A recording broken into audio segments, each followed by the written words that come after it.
Hello everyone. Title of this video is determining whether a set of vectors is linearly independent. And we may be using something called the Wronskian in these examples. Now you've more than likely seen the Wronskian when I talked about solutions to a single linear differential equation, whether or not certain solutions were linearly independent or not, depending on whether the Wronskian was equal to 0 on the entire interval or not equal to 0 on the entire interval. So we're going to see something similar here. So let's just get into it. Now the wording of this, the instructions for this question are basically identical to asking if these vectors are linearly independent. All right, so my instructions for this first example and all three examples I have in this video are: the given vectors are solutions of a system, right? A system of first order linear differential equations, and it's a homogeneous system. So hopefully you've seen my video on first order linear systems in matrix form. That's what this is, right? You have vector x prime equals some coefficient matrix A times vector x, where the vector x is made up of the unknown functions in the system. And we're asked to determine whether the vectors form a fundamental set on the interval, on the real numbers, from negative infinity to infinity. Alright, so first, what is this fundamental set? Alright, let's get into that before I get into my example here.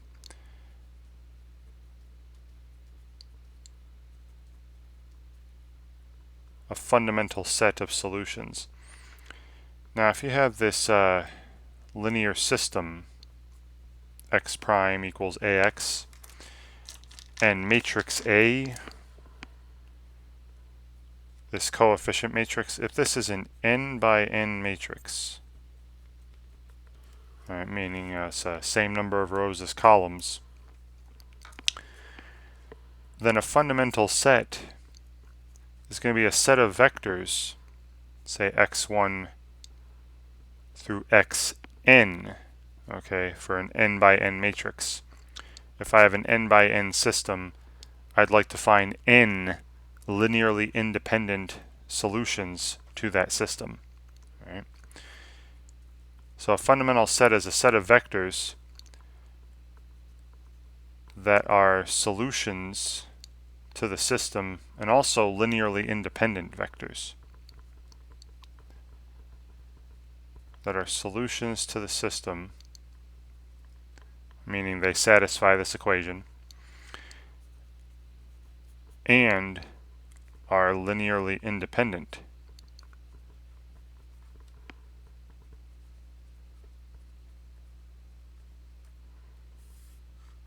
And that's the key there. Right. Now, hopefully you also have, again, I'm assuming you've taken some sort of linear algebra course before, or seen my other videos related to linear independence, but I'll do a quick refresher. What does it mean for a set of vectors to be linearly independent?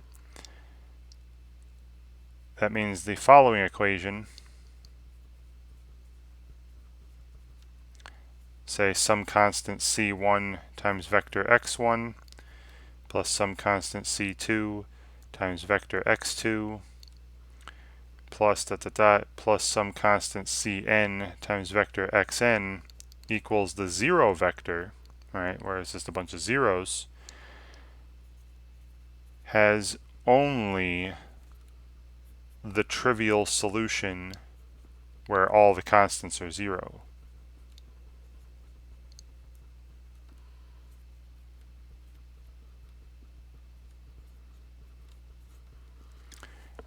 Right, if I can replace any of these, if the only way this is ever going to be true is if c1, c2, all the constants are 0, then we would say that x1, x2, all the way up to xn, those are linearly independent vectors.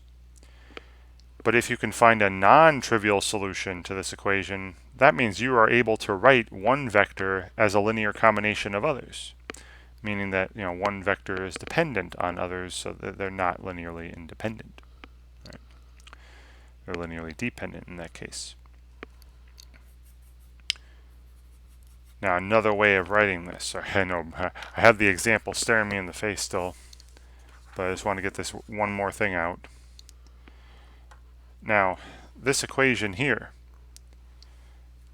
could also be written this way, as a matrix equation, where I have a matrix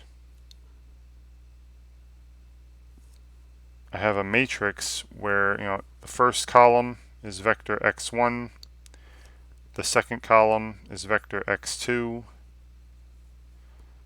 down to the nth column is vector xn, times this column vector of c1, c2, cn equals the 0 vector. All right, I could write this as a matrix equation. Now, the only way this is going to have just the trivial solution, where c1, c2, c3, all the way to cn are 0, the only way this is going to have the trivial solution is if this matrix is invertible, right? In other words, has a non-zero determinant. So when this matrix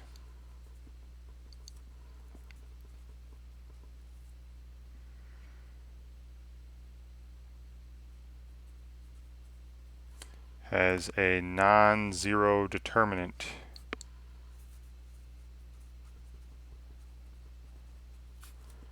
then the vectors that make up the columns will be linearly independent. Then vector x1 to xn are linearly independent. All right, and this determinant is called the Wronskian.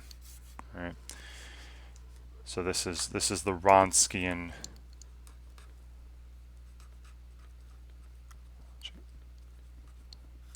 of vectors x1 through xn is simply the determinant of the matrix whose columns are, first column's x1, second column is vector x2, third column is vector x3, and so on.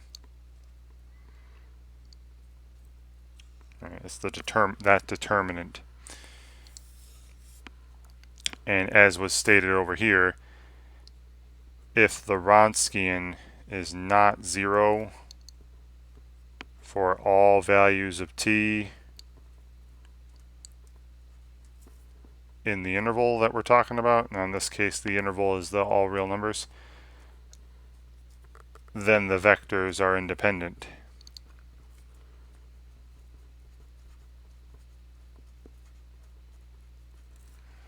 So that's part one. If the Wronskian is 0 for any value of t in the interval, for at least one value of t,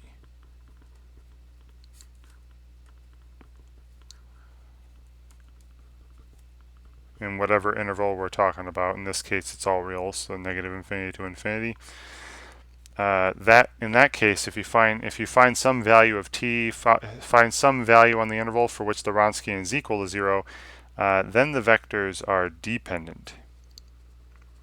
All right, so this was a lot more than I actually wanted to say, but hopefully this refreshes your memory. All right, now this Wronskian for systems, right, when I'm talking about solving systems of linear differential equations, notice it doesn't involve derivatives, right? It's just the vectors in question, the vector solutions. Whereas the Wronskian for a set of solutions to a single equation, involved a bunch of derivatives to make an n by n matrix. So that's the only real major difference between this Wronskian and that previous Wronskian. Okay, now back to the question. So I'm given these two. So suppose we have a system of linear equations with a 2 by 2 matrix, meaning I want two independent solutions. I should be able to find two linearly independent solutions. Well, we're given that these two vectors here are solutions, and we're asked, do they form a fundamental set, or in other words, are these vectors linearly independent? All right, that's another way of asking the same question. Are they linearly independent on the interval from negative infinity to infinity, right, for all real number values of t?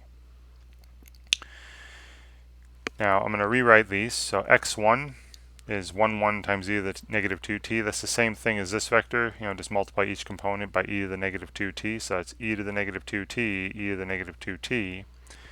And x2 is this 1, negative 1 vector times e to the negative 6t. So that'd be e to the negative 6t and then negative e to the negative 6t. All right. Now, you could probably tell me already that these vectors are going to be linearly independent.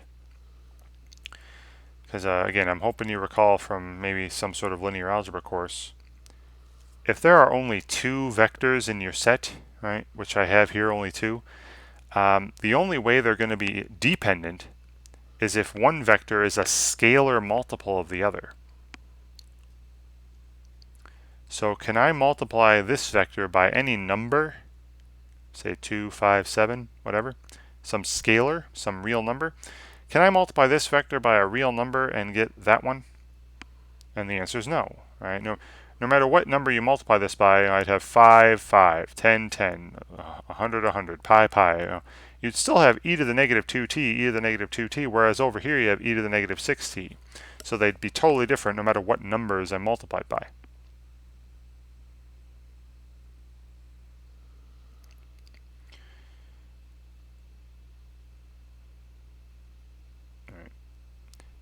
But let's so I'm going to say right now, just at first glance, I'm going to say that they are linearly independent. But let's truly verify that by doing the Wronskian. All right. So Wronskian. So the Wronskian of these two vectors, again, is just the determinant. That's a big bar here of the matrix, 2 by 2 matrix, where the first column is this vector, e to the negative 2t, e to the negative 2t. And the second column is this vector, e to the negative 6t, and negative e to the negative 6t.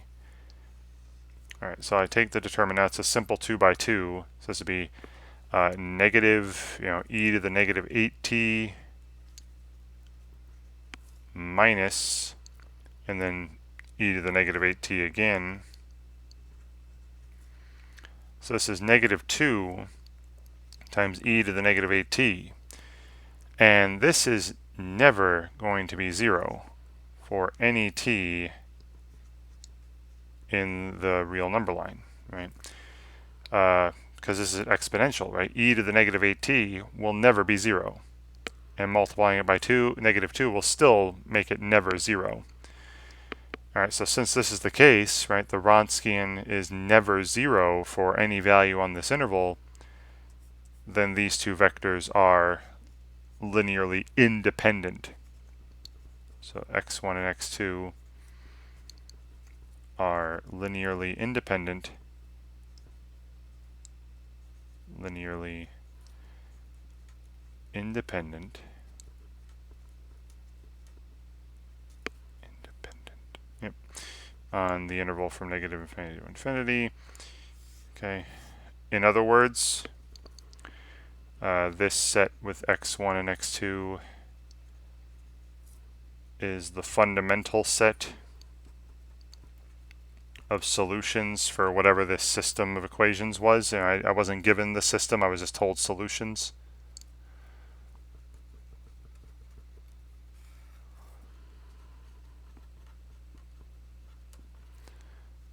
To system x prime equals a times x, whatever that looked like. And if that's the case, and this is going back, this is kind of similar to a single equation with a fundamental set of solutions. That means that vector x equals some constant, some vector of constants times x1 plus some vector of constants times x2. Actually, no, some constant times x1, some constant times x2, sorry, is the general solution of our system.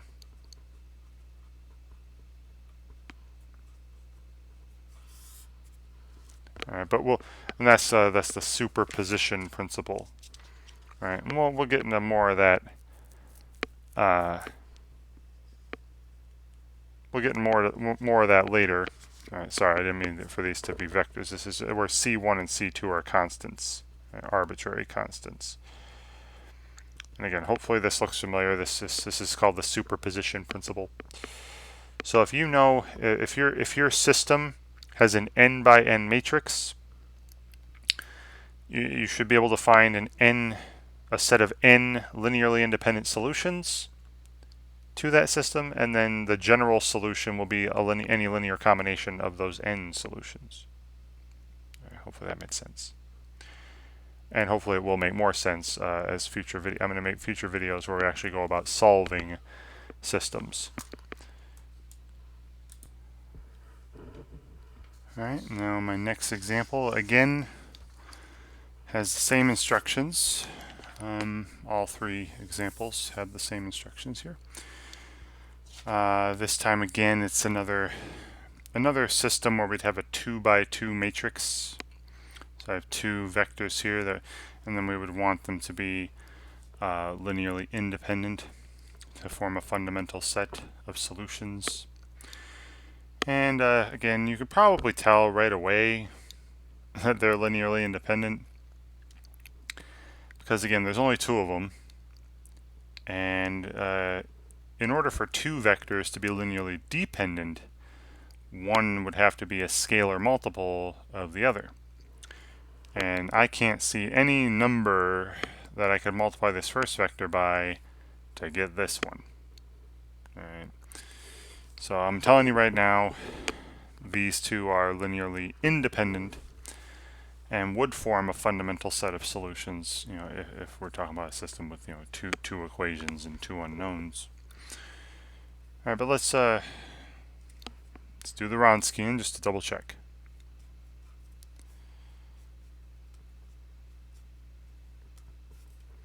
So again, it's the determinant of now this vector x1 on the first column. You have e to the t, negative e to the t.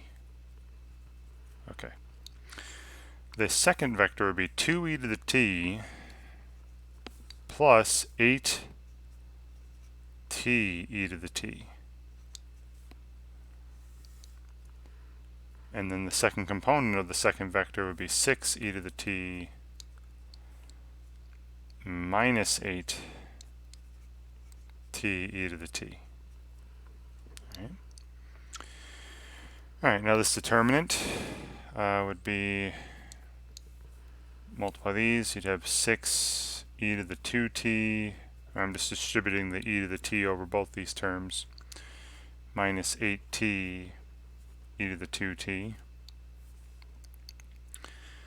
and then minus, but since this is a negative e to the t here, I'll make it plus, and then multiply the, distribute the e to the t over this, 2e to the 2t plus 8t e to the 2t.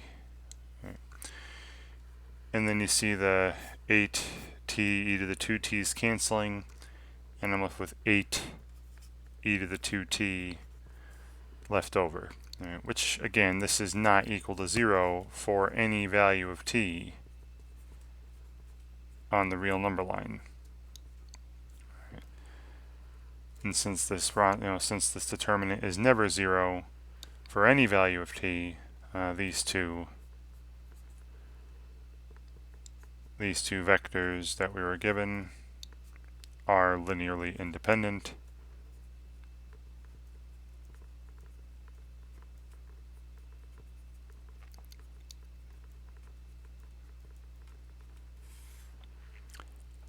Therefore, the set with these two solutions in it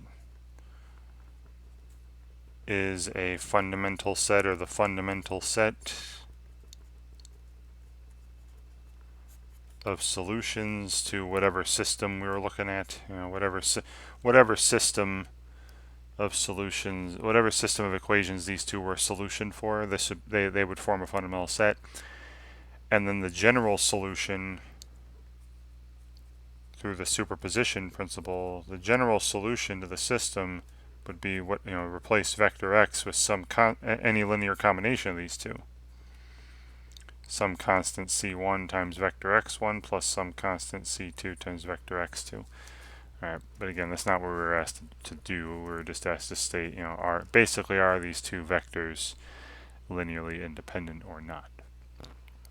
Alright. So again, with two vectors, you can tell right away usually, right? If one vector is not going to be a scalar multiple of the other, then they're independent. But if you can multiply one of them by a number and get the other, then they're dependent. Or you could do the Wronskian and see if the Wronskian is never 0, or if it's equal to 0 at some value of t, then they're dependent. All right, I have one more example where there are 3 vectors. I'm going to make it a little more complicated. So this is where I'd have a system of linear equations with a 3 by 3 matrix A, and I'd be looking for 3 linearly independent vectors. Now, x1, x2, and x3 here, maybe you can see this, but 2 times vector x1 plus vector x2 would be equal to vector x3. And you can double check this. Double these vectors here, you'd have 2, -4, and 8. Add vector x2, you'd have 3, -6, and 12. And then double this first vector here would be 2t, 4t, 4t, and that's exactly what I'm getting down here in vector x3. So if you could see a relationship like this where you can write one vector as a linear combination of the other two, then the vectors are dependent. Right? They're not linearly independent. Vectors are dependent. But, very often you probably can't see that. I don't know. Like, again, I just kind of saw that straight away here with these 3 vectors. So these would not form a fundamental set of solutions for whatever linear system we're looking at, because one of them depends on the others. Right? You can write one vector as a linear combination of the other 2. Now another way to see this also, that these are dependent, these 3 vectors, would be to do the Wronskian. So I'll try to do that again. Wronskian of these 3 vectors. Again, just the determinant, where down the first column you have 1 plus t, or t plus 1. Then -2 plus 2t, so 2t minus 2. 4 plus 2t, 2t plus 4. There's x1.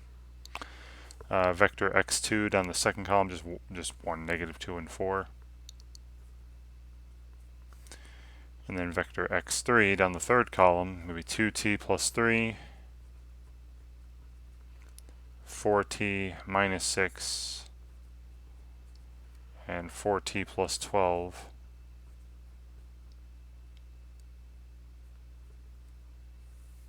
Okay. Alright, and then I'm going to do cofactor expansion. Right? It's a 3 by 3 determinant.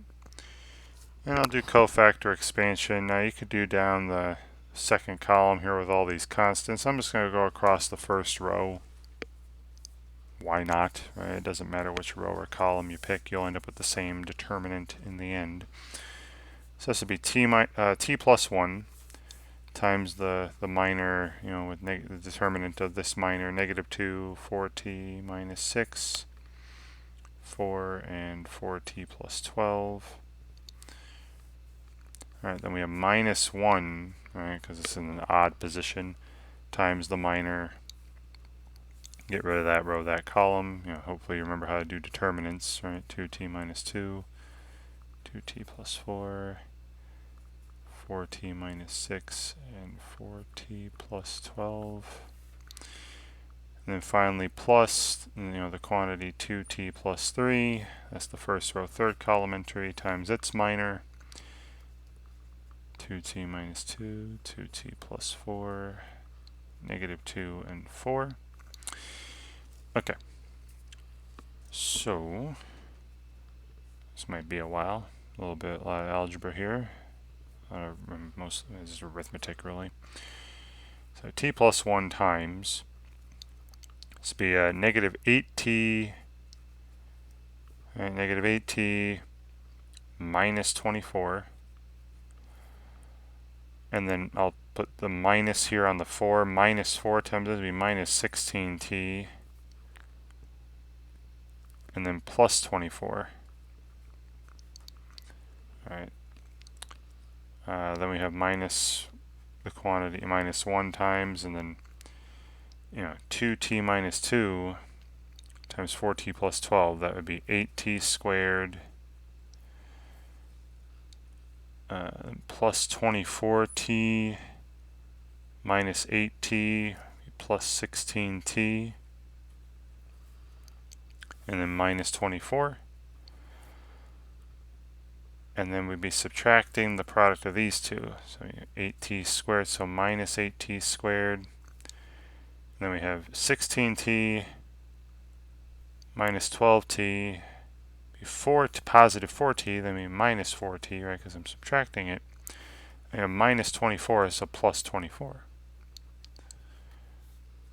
All right. And then finally we have plus, 2t plus 3 times the quantity, 8t minus 8.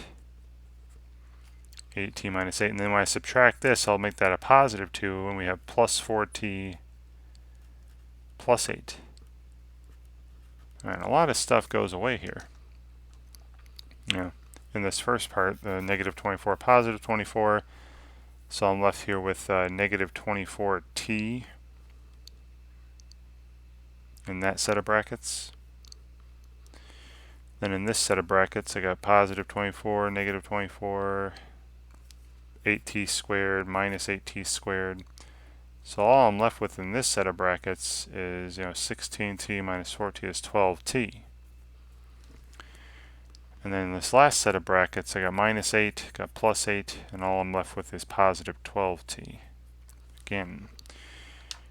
Alright, then distributing and combining, we have negative 24t squared minus 24t, alright, and then minus 12t. Right there, and then distributing the 12t here would be plus 24t squared, plus 24t squared plus 36t, and look at all this, look at this. Those go away, and these two make negative 36t positive. This is equal to 0, and notice that this is equal to 0 for any choice of t. Right, and you only in order to show that a set of vectors is dependent, you only need to show that the Wronskian is equal to 0 for one value of t. What we have seen here, though, is that it's equal to 0 for any choice of t. Right, it's always 0. So that implies that the vectors x1, x2, and x3 are linearly dependent. And that set of vectors does not form a fundamental set of solutions to whatever system of equations we're looking at. Alright. Okay. So yeah, that was a long way about it. Again, if you can see a nice relationship like I did in the beginning where you can write one vector as a linear combination of the others, that's fine. That'd be great to show that vectors are dependent, but you can also go through the Wronskian. And if you end up, when you take the Wronskian, if you end up with an expression that can be equal to 0, for some value of t in whatever interval you're talking about, then the vectors are linearly dependent on that interval. All right. Wonderful. All right, so hopefully watching me do these few examples here will help you out when you're working on problems similar to this, determining if a set of vectors are linearly independent or form a fundamental set of solutions to some system of differential equations. And thank you very much for watching.